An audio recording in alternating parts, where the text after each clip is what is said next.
Let's jump into problem 12.6a, a constrained resource problem.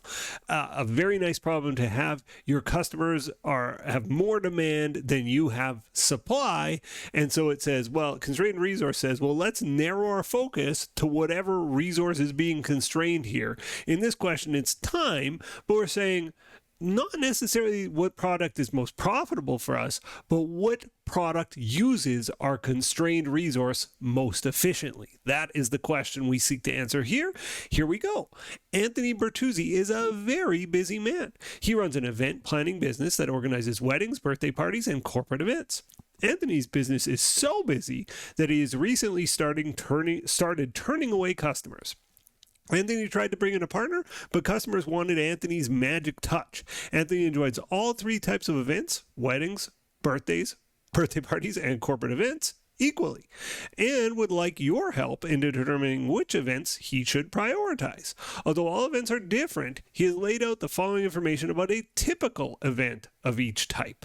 So here's a typical wedding, a typical birthday party, a typical corporate event. It says typically weddings take 40 planning hours, birthday parties take 16 planning hours, and corporate events take 20 planning hours. So all we want to know here is which event uses his time, his planning hours most efficiently. And basically, we don't want to know the profit because obviously if all else equal, you'd rather make 4,000 than 3 than 1, right? Like all else being equal, but all else is not equal. One of these takes more time, one takes less. So let's sort of evaluate based on how much money we're making per hour, not how much money we're making, 4,000, 1,000, 3,000, but how much we're making per planning hour. And you simply divide by your constrained resources. If you go on and do 12.6b, our constrained resource isn't somebody's time, it's number of grams of some supply that goes in the product. And you go, okay, well, what's our contribution margin per gram? In this case, our constrained resource is Anthony's hours. So we're going to divide by the number of hours, divide by planning hours. How long is this taking him?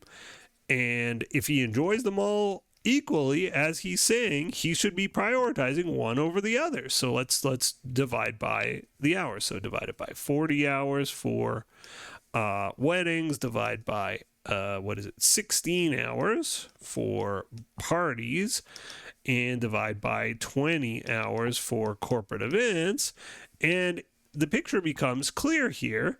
4,000 divided by 40 is $100 per hour. Is what he's making off weddings. 1,000 divided by 16, $62.50 is what he's making. And no, that's not what he's charging, but that's what he's making after all his costs are considered. $62.50 per planning hour, and 3,000 divided by 20 is $150 an hour for corporate events. So if he's being honest about this, and if he enjoys them all equally, he should be taking corporate business first. That should be 1, 2, 3. Now, he always has the option to change his prices, right? Like maybe he's just priced to what the market will bear, but he could raise prices on birthday parties or raise prices on weddings to make them more attractive, or drop prices on corporate events to make them less attractive, I suppose. But if he's got unlimited demand for his time, corporate events is what he should take first. So there you go. First, second, third, we've ranked them. It says, assume Anthony has 1,600 available planning hours per year. So 1,600 hours a year, he wants to be doing this type of work. And obviously there's other work to be done. How much money will he make, assuming he specializes exclusively on weddings, birthday parties, or corporate events?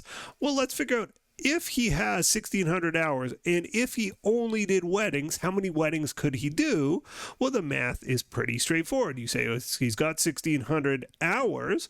Weddings take 40 hours. He could do 40 weddings, 1,600 divided by 40. So if he does 40 weddings, so I guess we'll do capacity. And it's weddings, birthday, B-day, and corporate. So if he only does weddings, he could do 40 weddings. If he only does birthday parties, they take 16 hours each, and he's got 1,600 hours, he could do 100 birthdays, right? Again, he has 1,600 available hours. Birthdays take 16 hours. He has 1,600 hours, and corporate events take 20 hours, so he could do 80 corporate events. CM per event, CM per unit. Here is weddings make him $4,000 in contribution margin. Birthdays make him $1,000 in contribution margin, and corp events make him $3,000 in contribution margin. So if he has the capacity to do 40 weddings, he does 40 weddings, he makes $4,000 an event, he's going to make $160,000. That's how much money he makes. That's his total contribution margin. He's got fixed costs to worry about after this.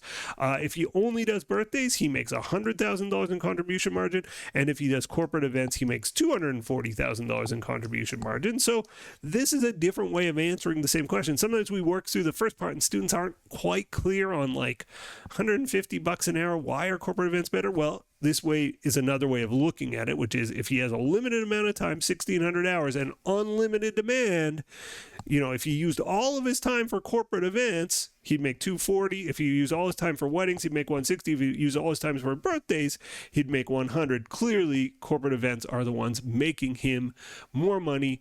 If all else is equal, he should focus on those, and you should focus on hitting the like or subscribe button. Thanks for being here. Thanks for watching, and I'll see you in the next video. Bye for now.